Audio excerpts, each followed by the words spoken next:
Hi guys, well, after much playing around and whatever, I've managed to get this thing working.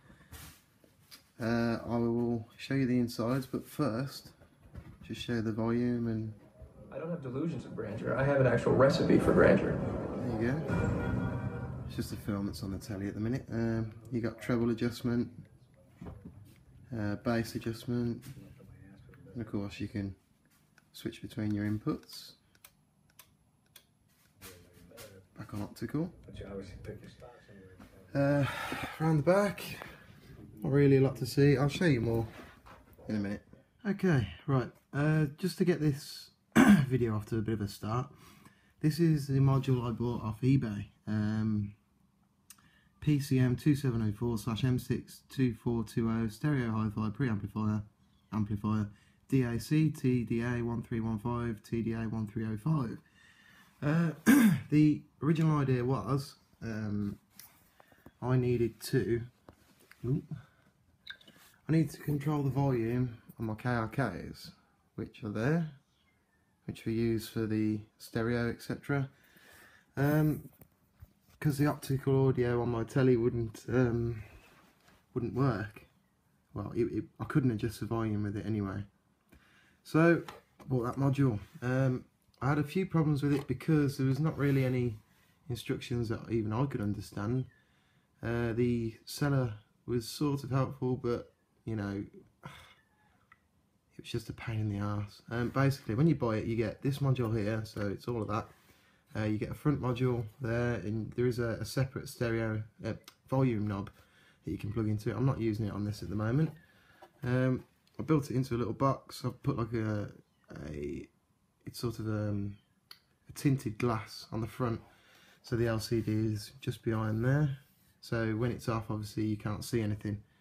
The main problem I had with this was powering it, because just here you've got 5 connections for power, and they all need to be used. Now, I know it's audio, so you have to have plus and minus voltages to give it the throw on the sine wave for the, you know, modulating the audio.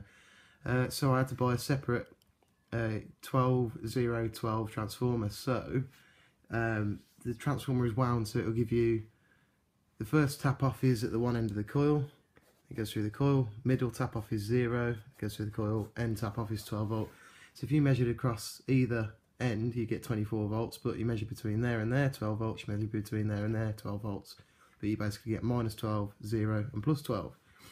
They go in there, so you got minus 12, ground, plus 12. It doesn't matter which way around, you get the plus and minus 12 because it's AC. However, my original plan was to take a connection off that one and link it to that one and that one, because this side here, which is this black wire here, is purely just to power the Arduino chip there, and to give the amplifiers some signal and power the LCD screen, etc, etc. But when I did link them to there, the sorry, the cat's going nuts.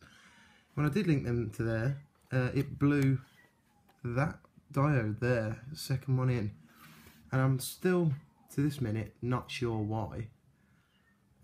So I got a 12 volt switch mode power supply. This was a plug-in adapter that you plug in a wall, and it gives 12 volt 1 amp out. I ripped it out of the casing and just wired it in there and wired it in there, and it worked fine, obviously, after I'd replaced the diode that I blew up. So yeah, I mean, it gives you volume adjustment, bass adjustment, treble. You can go through all the different inputs that it's got.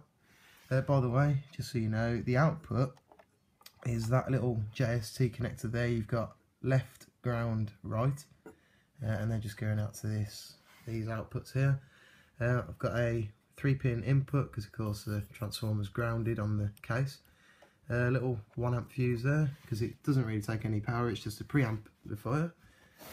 So to show you the back end, I couldn't, well, I probably could have done, but I knew it would have looked like crap. I didn't cut out separate individual holes for all the outputs on the back there, and I know they're meant perfectly level, but for God's sake, it's the back of the unit, nobody's ever going to see it, so not really too worried.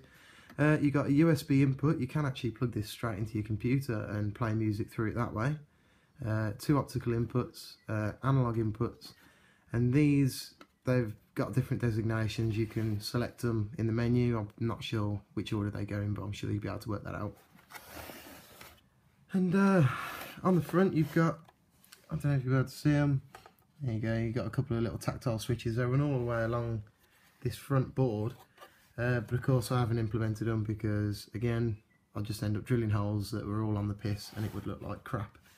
The infrared receiver is just there, hence why I've got the blackout front panel, so the infrared from the remote can go through into there. I'll just show you the remote as well. That's the remote for it.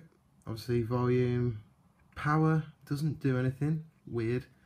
Treble, up and down, bass, up and down, input left and right. You got a menu and mute as well, so it's all handy. But this was mainly just a video just to show you guys how I wired it up, purely because it took me ages to get to this point. So if you managed to get it working from this video, then fantastic.